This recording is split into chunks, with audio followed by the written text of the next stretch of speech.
not going to involve me or money in my cars. I'm just taking my S13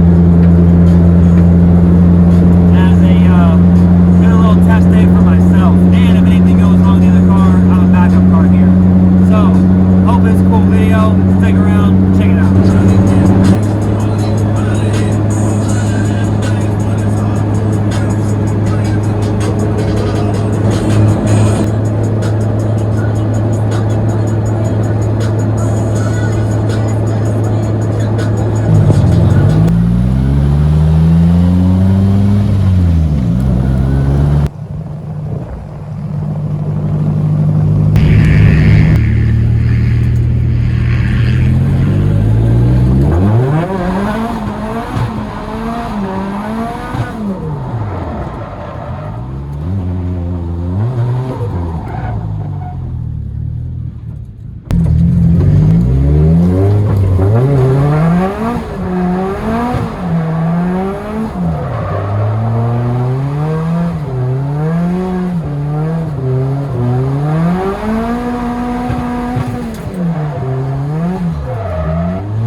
All right, folks. So during the video, I'm gonna keep checking in on you in between different segments of this to kind of go over like the things that have happened or happening to kind of give you more of an explanation of like what's going on with the car, like how I'm feeling, stuff like that. Because when I'm like doing events and stuff, I'm not like thinking about it in the terms of like a YouTube perspective. If whatever I'm doing, I'm thinking, I'm like, okay, what's happening with the car? How am I driving? Like what's going on? Like what am I doing? You know what I'm saying? I'm not like thinking of like a picking up the camera perspective and trying to film like my reactions or frustrations or, you know, joys or whatever the case may be. So in different segments of the video, I'm just gonna like let it kind of play through. This video is kind of gonna be more raw, as you can tell. And I'm gonna kind of just go over like, you know, what's happening. So what you just watched now is my first passes of the day. And to give you a reference, so first passes of the day, I have my front wheels for the Black R35. So if you don't know, you're new to the channel, this is my main drift car. That's my next Hot Boy drift car build, whatever you want to call it. And this car has the white wheels, which are the main wheels, but this car has a black set of wheels. That's my dark mode wheels, you know what I'm saying? So this car's on 19s, this car's on 18s. So with that being said, I use these, which are the front wheels from this, because I'm gonna change the tires on these anyways. I don't like the tires. Surprisingly, they actually drift pretty decent. So I'm kind of impressed, but you know, also not really, because in the wet, as you can tell, any type of water, the car instantly loops. So like it's crazy. So there's that. Also, I was running these 19s with like a 235 front tire at 20 PSI. So I have super low tire pressure and the car feels generally pretty good on it, but I don't know if it's because of 235 tire or because I'm running a 19 being such a tall wheel, or that with the small sidewall that stretch. Like, I'm not exactly sure what the combination, but never drifted a 240 on 19s before, you know what I'm saying? It's always been like a 17, but primarily 18s. And usually even 18s, I'm running a 255 on a 10.5, you know what I mean? Or like a 275, 295, 285, that kind of range. So with that being said, the Foudy shouted in the wet, every time I touched water, it just instantly loops. And I'm just like, yo, you gotta be fucking kidding me. So first couple passes, as you see, or one or two passes, whatever, how many it is, I'm like, all right, I'm seeing the car, how, you know, feeling it out. This is my first time being able to actually drift this car. You know what I'm saying? Like, don't mind the yellow tape. That's for something else. That's not right now. It's later on down the road. So it's the car's first time like getting put through its paces. I've done a little bit of street action. I've done a little bit of, you know, this and that, you know what I'm saying, whatever. But the car hasn't gone to like a drift day where I'm just like drifting it all day long. I didn't check the engine temperatures, but I don't remember seeing them go up at all. So just to be clear, for those that don't know, this radiator, nice coil, triple core. I mean, a dual pass 3-inch radiator plus a stock fan. Lose a little bit of horsepower, but you gain reliability, you know what I'm saying? So food for thought. If you got an SR20, you got a stock fan on it, leave that shit. Unless you're making real power, something over 450, 500 and change, then you can take it off. Other than that, man, leave that shit on. That shit works really good, you know what I mean? Yeah, it takes some power and some torque away, but like, let's be realistic. Your 4-cylinder, the only way you're gonna put it out power is like you turn it up through the moon, you're gonna have to have a built motor, you know what I'm saying? So you'll be all right, I promise. Take it easy. It's not a horsepower race for everybody, you know what I'm saying? So let's check out some more laps and see how the rest of the day progresses. You feel me?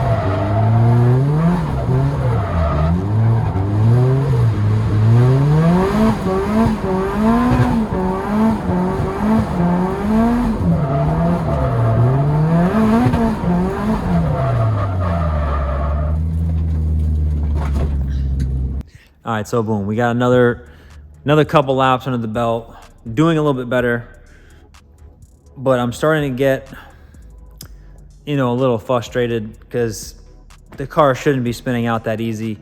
And it's like there's dry and there's a little bit wet. So like the car's like working really good in the dry, and then in the wet, the car's just like, nah, we're not gonna do that shit anymore. You know what I mean? So it's like, it's making me almost feel like I'm a beginner driver. You know what I mean? Like I don't know how to control when the car steps out or steps out further. You know what I mean? So like, I don't know. I'm also not trying to put in like maximum effort. And to be fair, oh wow, you've been in my face the whole time. To be fair, this car, I've been setting it up for years, and this car drives the way I like it. It swings out far, it hangs. Side bite wise, doesn't have a ton of side bite. If I drop tire pressure, it'll gain side bite, but this doesn't really have much forward drive. This, on the other hand, this car's got a lot of forward drive. Like side bite wise, like it did pretty good, but that's primarily due to the fact that the tires are at 20 PSI. Also, I ran the wheels with no spacers. So by running the wheels with no spacers, right, like this is so it's a 12.5, the wheel sticks out this far and the rest of the wheel sits in here, right? But the whole tire contact patch is out. Those wheels over there sit in the chassis here. So you actually narrow the rear end, but in doing so, you actually gain grip because the wheels are sitting more straight. So you're actually utilizing a lot more tire. When you drop tire pressure, it's squishing too. So you're actually letting the sidewall flex out. So you're actually using more tire. So grip wise, it's got good grip when it's dry. And then the rain, again, any water, it just like, she's like instantly looping. Or you'll as the day progresses, I don't want to give it up early, but whatever. As the day progresses, there might be a couple spots in the video where you'll hear the car giving it gas. and then out of nowhere, it just spiked the RPM real quick. And that's because it touches water. And I'm like correcting real quick, or it just, you know what I'm saying? So like things to kind of look out for or listen for, watch for. I'm gonna try to do, I did like a ton of passes, and it's funny because I actually hot lapped the car just back to back to back to back to back. So that's why I'm kind of impressed with those tires. I'm not a fan of them in the wet because obviously they worked like shit in the wet, but you gonna see, shorty, you gonna see.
I'm gonna start by telling you, you know what I'm saying? So check me out. Now we're at the end. Now we're at the finalization, you know what I'm saying, of the day. Now I forget exactly how I'm gonna put the video slots together in order, where I'm gonna put my speaking segments, stuff like that. But for the most part, you kind of get the idea, right? As the day started, it was worse. And as the day went on, the driving progressed. Now, my driving didn't progress per se, the track got drier. See what I'm saying? So as the track got drier, the car started behaving more consistent, less, I don't know how, yeah, the car is behaving better, right? Even as a matter of fact, now that I think about it, even the drift video with this car, last time I drifted this car OSW, I was on these wheels, and same type of scenario where as I'm drifting, this car in the dry was doing its thing, and then I would touch a little bit of water and be fucking backwards. So I don't know if it's an OSW thing or just happens to be my cars, but at the same time, to be fair, these two cars drive nothing alike in the closest, the slightest, to nothing. The black car, I love the way this car drives, like I said before. This car, when you throw it out, it stays out. It doesn't have a ton of grip in the back. Well, doesn't have a ton of grip, and 295s don't mix, right? These 295s, as soon as these get hot, I have a really hard time keeping this car stepped out, period. Like, I gotta be going really fast to keep the car stepping out. When they're cold, I can rock these things like it's a 225, right? They get hot fast. But this car, as soon as I leave it out, it wants to stay out and hang out. That's what I like, right? No forward drive in this car. I don't have it towed in. Boom. I like this car drives tremendously. Tons of lock.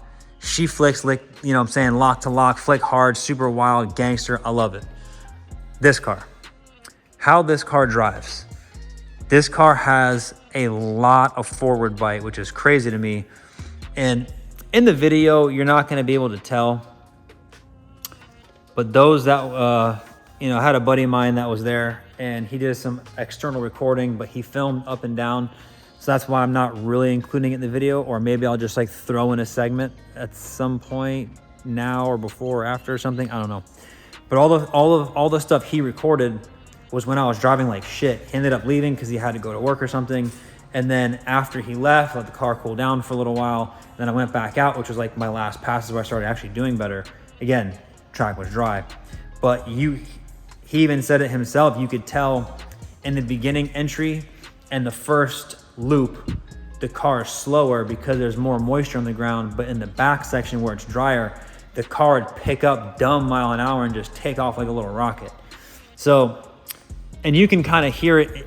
Well, I don't know if you can hear it. You should be able to hear it in the video where in the back section, I'm in the gas way harder, way more. You know what I mean? Of course, I'm pedaling it and, you know, stuff like that. But the car just like, yeah, she got a lot of forward bite. You know what I mean? It's got good side bite due to the wheels being sucked inwards and, you know, low PSI, that kind of thing. So it kind of dials in the rear.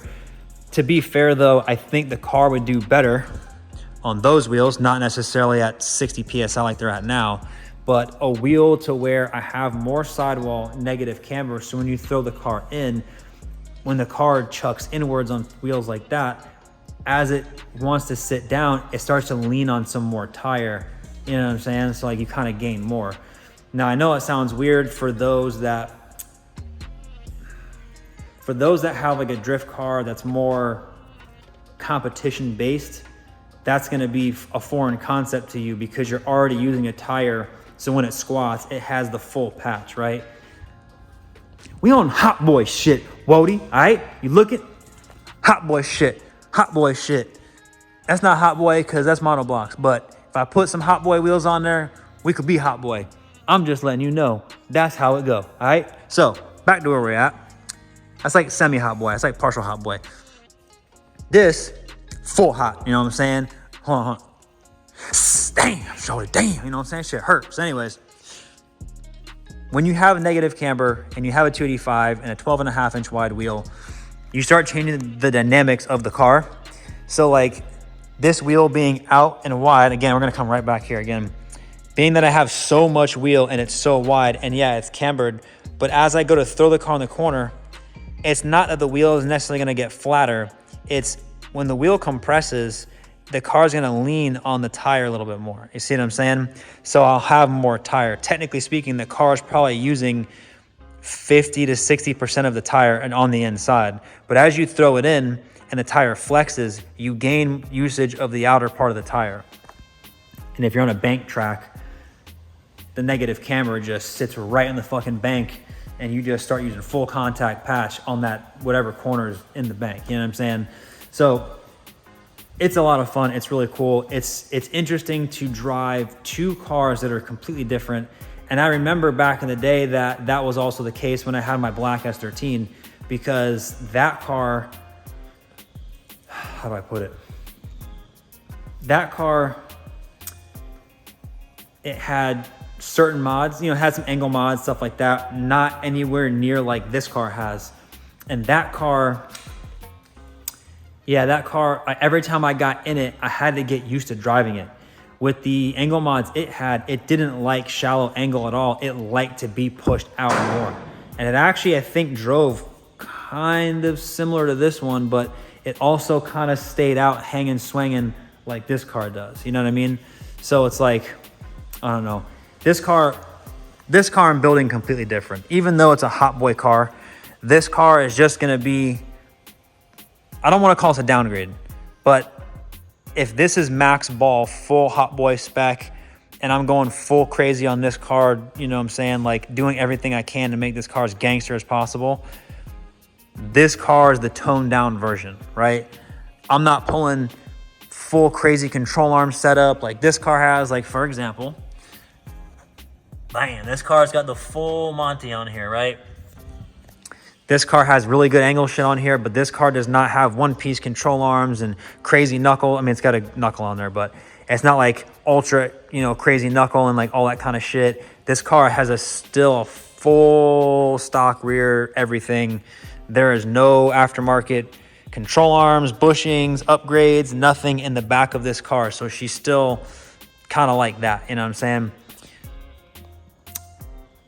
The R32 is going to get a fully redone rear end. I have another subframe for this car. It has I'll have all the reinforcements for it, but the reason I haven't put it on the car is because I need like $1,400, no, I think it's like $1,600 in buying all the control arms, all the gangster shit, everything crazy, building an entire rear subframe, and then powder coating it and putting it in that car. You know what I mean? So this car has a big chunk of change to spend to knock out the back completely. The current suspension this car is on is really, really old school adjustable links. That was basically like a stock link with a Heim joint and like a little adjuster piece. It's been on the car since 2011. Still in the car now. Those I'm gonna take off that car and put on this car because this car needs something back there. The subframe, I'm gonna modify it. I'm kind of afraid because I haven't drifted the car much, and I know once I do that, it's gonna change the dynamic of this car like completely. So yeah, it's okay. When you modify a car suspension wise like this, you should be doing one mod at a time, right? So I would do like solid subframe bushings, drive the car, feel it out, get used to it. And then you would do like toe arms. Okay, cool. Then you would do traction arms. Okay, cool. Then you would do camber arms. Then you would do lower control arms. You see what I'm saying? You just go like step by step so you can feel each step by each modification, right? Perfect example, this car. When I got this car, all adjustable links on the back of this car, I had originally put them all to factory spec and then just put them in the car, made them all match, and that was it. Did some subframe, slip-in, collar pieces, things, whatever. Back in the day, I daily drove this car and I street drove it, drifted it, all that shit. This was my learning car. It was my first car for drifting, my whole shit. When I did that. I'm like, again, I know one thing at you mod, one thing at a time. You don't just do that kind of shit, right? I did that and I started driving the car, and I got really upset because I hated the way the car drove. Every time I chucked it into a corner, I came out backwards. And at that point in time of driving, I wasn't like the best driver, but I was pretty decent, right? And I could drive with the boys. I wouldn't be spinning out anymore unless I like really pushed it, which I like pushing it because it's fun. And I did that to the rear end. I did all the control arms plus the bushings for the subframe. And the car was so rigid and reactive in the back. I felt like the back end was tight now. And when I threw the car in, I just start coming out backwards. Mind you, that was on some street shit. So like, you don't want to be doing that street shit. You know what I mean? Like that. And I was afraid of the car, and I think I didn't drift it for like 2 months straight. Just kept trying to like do little light kicks and kind of like get used to it. And I had a really hard time getting used to it until eventually we ended up going to, can't tell you where, special place we went to, you know what I'm saying? All right, the OG compound. Went to the OG compound, and I went there for, you know, a little skid session with the homies. And at that time, I had a good set of tires that like lasted. And that day, I felt the differences in the car. I got to like really put it through its paces. So I got to really understand the changes that the car made. Luckily, I adapted quickly that day, but for 2 months, I drove around scared as fuck to drift this car because I'm like, yo, I keep coming out fucking backwards. After the day at the compound, I ended up really understanding the changes that I had made. But again, I daily drove the car, so I felt those changes driving normal. And then I went finally to a track style area to really explore the limitations and the nuances of what I had done. I'm gonna do the same thing to the S13 because, you know what I'm saying, why not? This car, technically, I drive it, but I just drive it on the street here and there. I don't drive it all the time, so I can make huge changes to it and it's not gonna matter like it did back then. You know what I mean? Back then, it's like, oh, damn, I don't know what to do now. Maybe I should go back to stock, this, that, and the third. Now that I have knowledge in understanding suspension geometry and just overall, you know, how things work, how things function, and all that kind of stuff. Now I'm gonna be able to take this car and just throw all that, ouch, that was uncomfortable.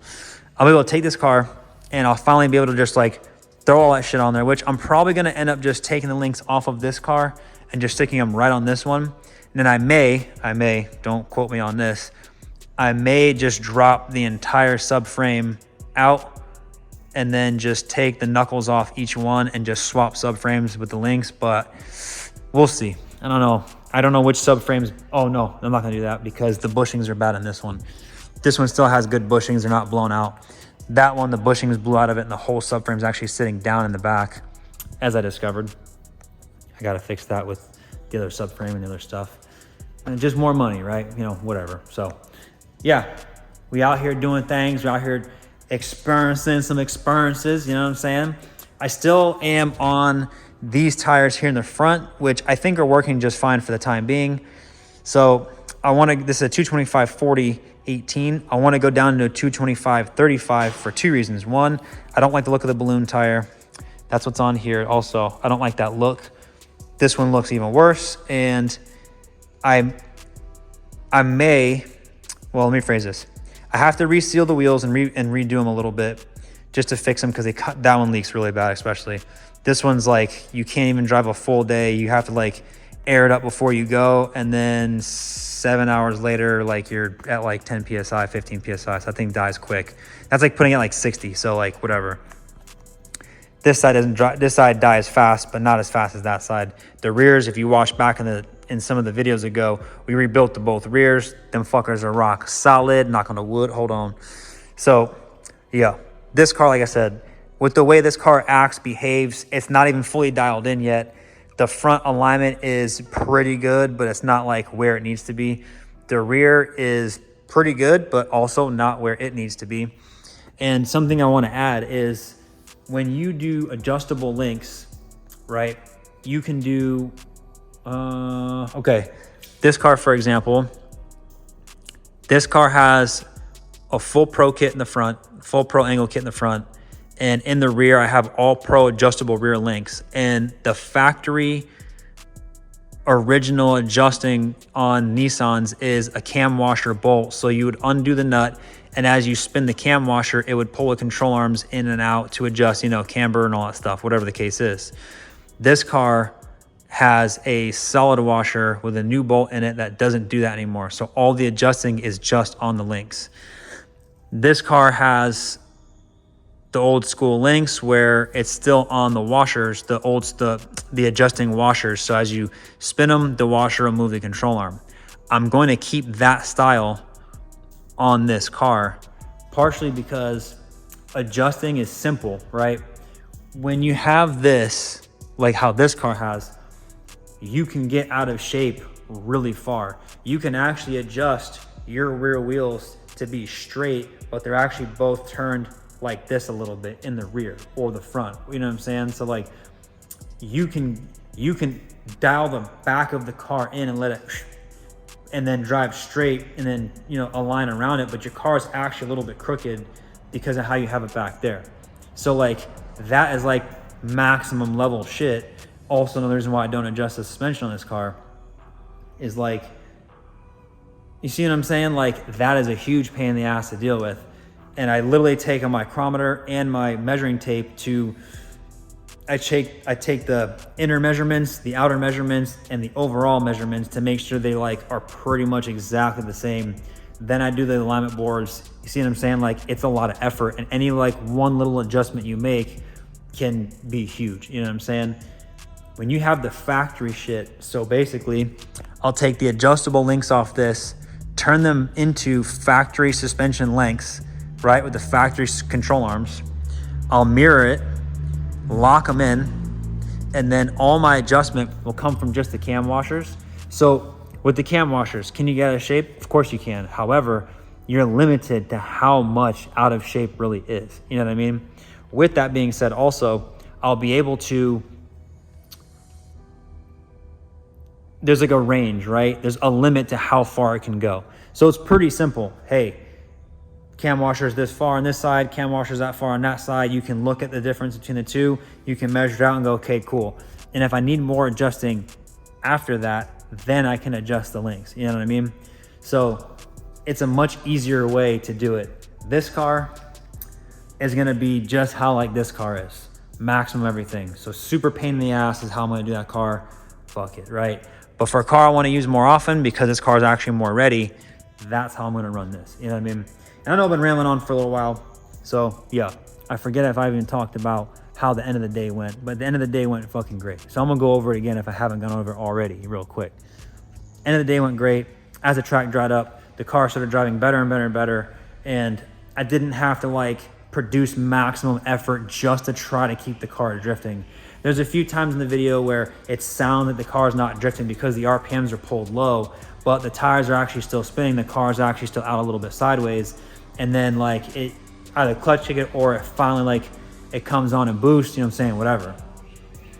I do want to point out also that it's an S13, so the transmission and differential ratio is meant to be on not a 19-inch tall wheel and tire. So like, you know what I'm saying? Like I get like 18s are taller than factory by a lot because factory wheels are like 15s or 16s or whatever. But at the end of the day, the 18 with a 285/30 is a small, short tire. I mean, wide, yeah, but like it's a short height, right? Those wheels had a much taller height to them, so they like added more gearing, you know what I'm saying? So it made the car also a little bit less spicy. So yeah, we got some more things coming up, you know what I'm saying? She looking good. I mean, she's getting there, you know what I'm saying? We I don't want to give it away, but we got some paint samples being done. We got I got other color samples in the house somewhere for some other shit going on. And yeah, this car, I'm getting there, you know what I'm saying? We did the exhaust now, so no more dual blast pipes. Now we got the HKS muffler, picked it up from my homie. And cars are much quieter now. So the video is louder, now it's way quieter. I think what's going to end up happening is after the drift day, I think I'm going to end up changing my turbo setup. One, because the car's really quiet, but two, because I think that I need a little bit more power. I think the car's actually making closer to 300, 290. I don't think it's making, yeah. And I base that upon the fact that like my old black S13, the current owner dynoed that car at 385 wheel.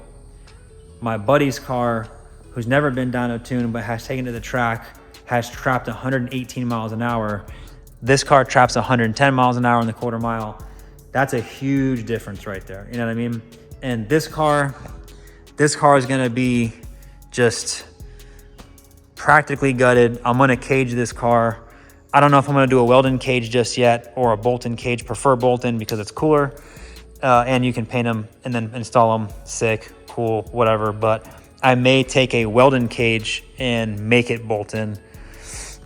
I know, defeats the purpose of Weldon cage, yes, to a degree. I can weld the feet, cool, but, or make it Bolton still, whatever the case is. But we'll kind of see how things play out. We'll see what I come across. If I end up, what's dumb is when I sold my black S13 and I sold my S15 shell, I sold a S13 cage. That was a Cusco cage, which definitely regretting now because I didn't exactly intend to buy this car, but it kind of came up for a really good price. And I'm like, yeah, I'll fucking buy it, right?